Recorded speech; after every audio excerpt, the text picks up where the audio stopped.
은퇴 후 끔찍한 현실과 절대 하지 말아야 할 세 가지. 안녕하세요. 오늘은 누구에게나 찾아오는, 하지만 준비가 안 되어 있으면 정말 당황스러운 이야기, 바로 은퇴 후의 현실에 대해 말씀드리려고 합니다. 많은 분들이 은퇴하면 이제 편하게 좀 쉬자, 오랜 시간 열심히 일했으니 이젠 내 시간이다, 그렇게 기대하십니다. 하지만 막상 그 시간을 맞이해보면 생각보다 많이 다릅니다. 은퇴는 끝이 아니라 전혀 다른 세상이 시작되는 출발점입니다. 그럼 지금부터 은퇴 후 당신을 기다리고 있는 끔찍한 현실 세 가지를 하나씩 파헤쳐 보겠습니다. 은퇴 후 끔찍한 현실. 첫 번째, 사람과의 단절. 은퇴를 하고 가장 먼저 부딪히는 현실 중 하나는 바로 사람과의 단절입니다. 매일 같이 보던 사람들, 아침마다 하던 인사, 커피 한 잔 나누며 수다 떨던 일상이 하루아침에 사라집니다. 서울에 사는 김종수 씨는 30년 넘게 은행 지점장으로 일하다가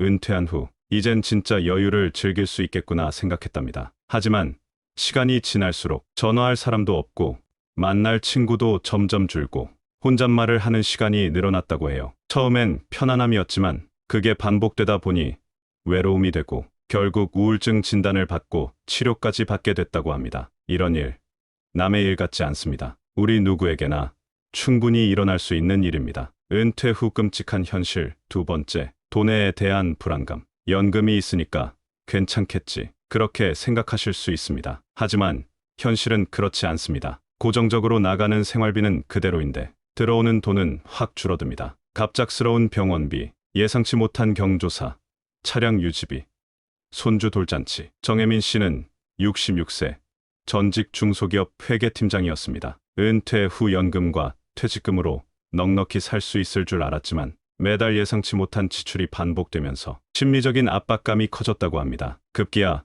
중고차를 팔고 취미였던 골프도 그만뒀어요. 그때 느꼈어요. 은퇴 후 진짜 필요한 건 돈이 아니라 돈을 어떻게 쓸 건지에 대한 계획이라는 거요. 은퇴 후 끔찍한 현실. 세 번째, 존재감이 사라지는 느낌. 이건 아무도 말해주지 않지만 은퇴자라면 누구나 한 번쯤은 느끼는 감정입니다. 직장에선 과장님, 부장님 하며 존중도 받고 역할도 있었는데 이젠 누구도 나를 부르지 않습니다. 필요로 하지 않는다는 느낌이 조용히 깊게 스며듭니다. 이강우 씨는 70세, 전직 교장 선생님이셨습니다. 은퇴 후 처음엔 자유가 좋았지만 시간이 지날수록 말수가 줄고 과거를 떠올리는 일이 많아졌다고 합니다. 어느 날 내가 왜 살아야 하지? 그런 말이 입에서 툭 튀어나왔고 그걸 들은 가족들이 놀라 노인대학에 등록시켜 드리면서 조금씩 활기를 되찾게 됐습니다. 존재감이 사라졌다고 느끼는 순간 삶의 의미 자체가 흔들리기 시작합니다. 그렇다면 이런 현실 앞에서 절대해서는 안 되는 행동들이 있습니다. 이 몇 가지만 피하면 당신의 은퇴 후 인생은 완전히 달라질 수 있습니다. 지금부터 절대 피해야 할 치명적인 실수들을 하나씩 짚어드리겠습니다. 은퇴 후 절대 해서는 안 되는 행동. 첫 번째, 쉬기만 하려는 생각. 많은 분들이 은퇴하면 이젠 좀 푹 쉬자 생각합니다. 그동안 고생했으니 당연한 말이죠. 하지만 쉬는 것도 하루 이틀입니다. 계획 없이 쉬기만 하면 시간이 지날수록 무기력해지고 몸도 마음도 굳어버립니다. 정진호 씨는 은퇴 후 3달 동안 하루 종일 TV만 보며 지내셨다고 합니다. 하루가 어떻게 지나가는지도 모르겠고 몸은 점점 무거워졌고 결국 병원에 갔더니 경도 치매 초기 진단을 받았다고 합니다. 의사는 말했습니다. 일상이 무너진 게 가장 큰 원인입니다. 은퇴 후엔 반드시 작은 루틴이라도 만들어야 합니다. 산책,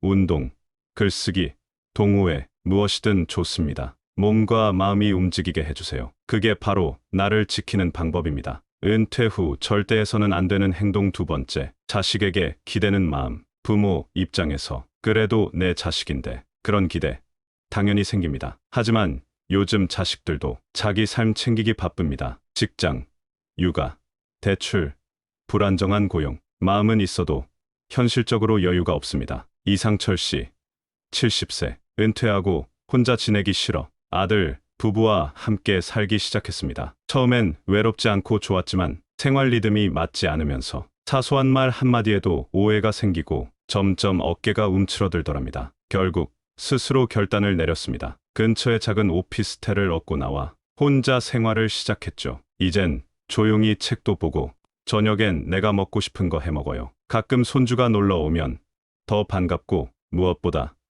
내 공간이 있다는 게 너무 감사합니다. 자식은 기대의 대상이 아니라 소통의 대상입니다. 적당한 거리가 오래가는 관계를 만들어줍니다. 은퇴 후 절대 해서는 안 되는 행동 세 번째, 과거에 머무는 태도. 내가 한때는 말이야. 요즘 애들은 몰라. 그렇게 말문을 여는 순간 스스로 현재를 떠나버리게 됩니다. 과거에 머무르면 지금은 희미해지고 미래로 나아갈 힘도 사라집니다. 이문기 씨, 30년 넘게 대기업 임원으로 일하다가 은퇴 후엔 누구도 자신을 부장님이라 불러주지 않는 현실이 낯설고 서운했다고 합니다. 가족들도 이제는 예전처럼 조언을 구하지 않고 마음속에선 난 이제 쓸모없나 하는 생각까지 들었죠. 그러다 우연히 지역 청년 창업 모임에서 멘토로 참여할 기회가 생겼고 자신의 이야기를 경청하는 청년들의 눈빛을 보며 오랜만에 존재감을 되찾았다고 말했습니다. 예전처럼 대단한 자리는 아니지만 지금도 내가 할 수 있는 일이 있다는 게 기뻤어요. 이제 정리해볼까요?